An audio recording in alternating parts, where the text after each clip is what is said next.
If you were to invite filmmakers from across the world to this country to come and shoot, especially someone who's been in films for so long, what would the place, where would you start from? What kind of places would you definitely tell filmmakers from across the world to come and shoot here? What are the cool places that you've shot at? God, I've shot in many countries, from the east to the north. I've shot in Iceland, right? The coldest. But the coolest place you shot here in India. In India? Yeah. So if you were to invite filmmakers from around the world. It is so cliched right now if I say this. You won't believe. I swear to God, please guys, don't take me for this word. Kashmir is that kind of a place. I've been coming here because my dad is in the same industry. He's been working as an actor since 45 years. So I'm the second generation in my family.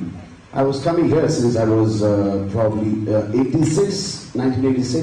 That's the first time I visited Kashmir. My dad has shot extensively in Gulmarg, Sonmarg, all these beautiful areas. I used to come as a child.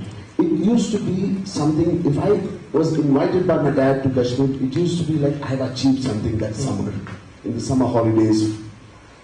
It's like an achievement. And you would not believe, I have shot in this auditorium 2016, in this beautiful auditorium in Kashmir, a movie called Dhruva, where I play a police academy who's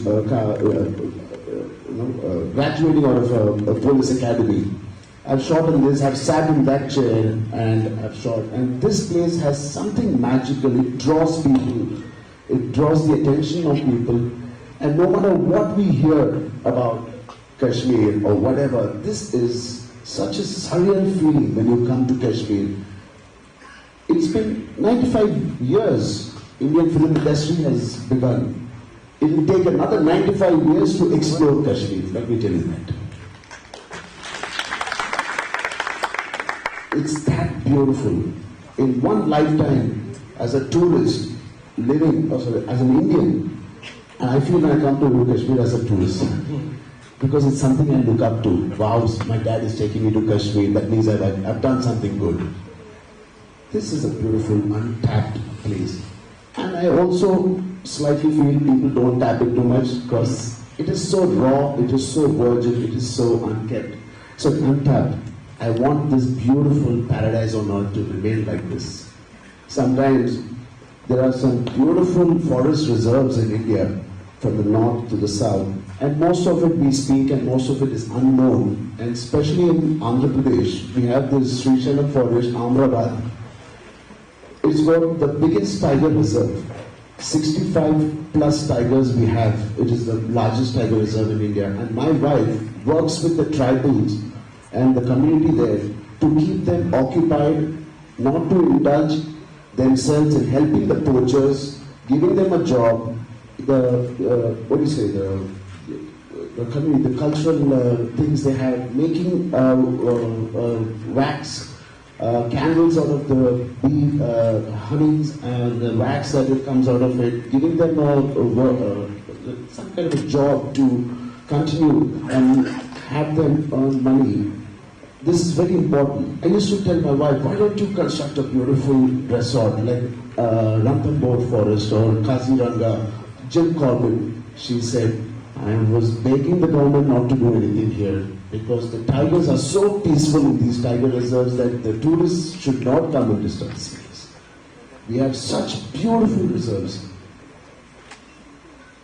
Now, did I speak against the tourism? No, not at all.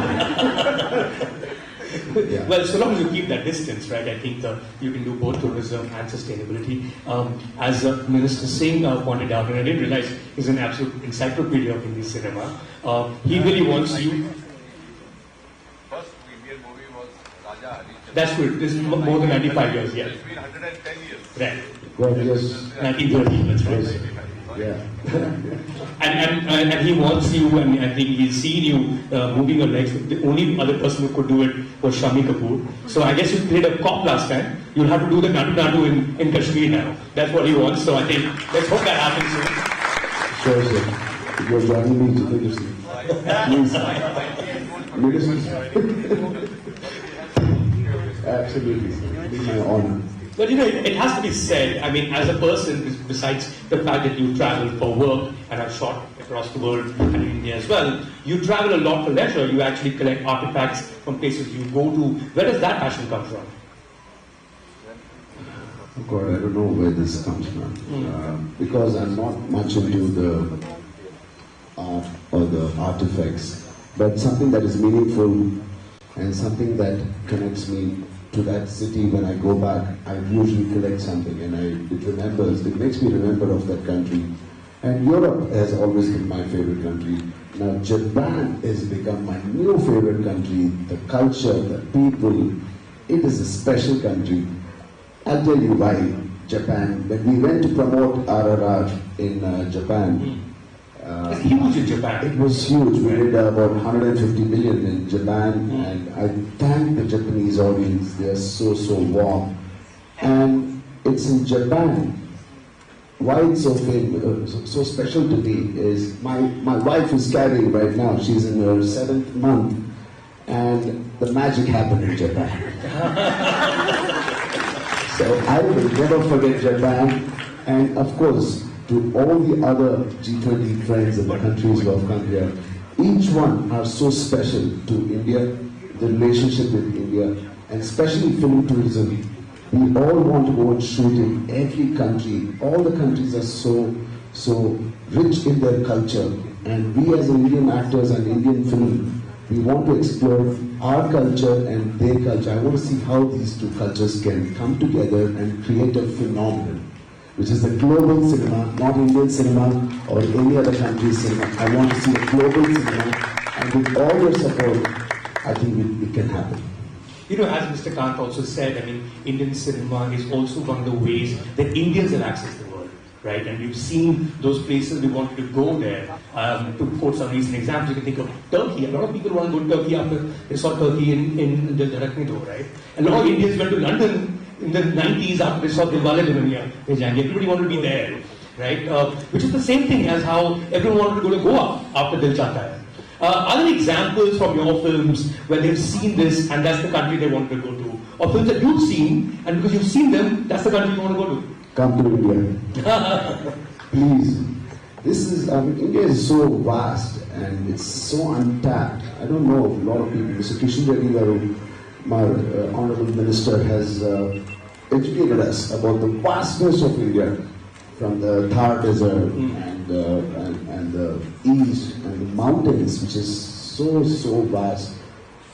And the south, we have the beautiful culture, the God's own country, the Kerala backwaters. There are so many. I think I want to explore India more. I don't think I want to travel for my next couple of films unless the producer and the director is from Hollywood. Right. I want to stick to my culture. I want to stick here, and I want to educate that our Indian sentiments are so strong. Our culture is so strong. There is a lot of dignity in our stories. Nowadays, when you see, it's not about South India, North Indian movies. It's about the Indian Mitti story. Our Desi stories are coming out finally. And I'm sure that the other countries, when they see what is good, why should I go to an Indian cinema theatre? Why should I see an Indian cinema? Not to see what they've already experienced. They want to see what is India. And today our lovely directors are showing what is India on the silver screen.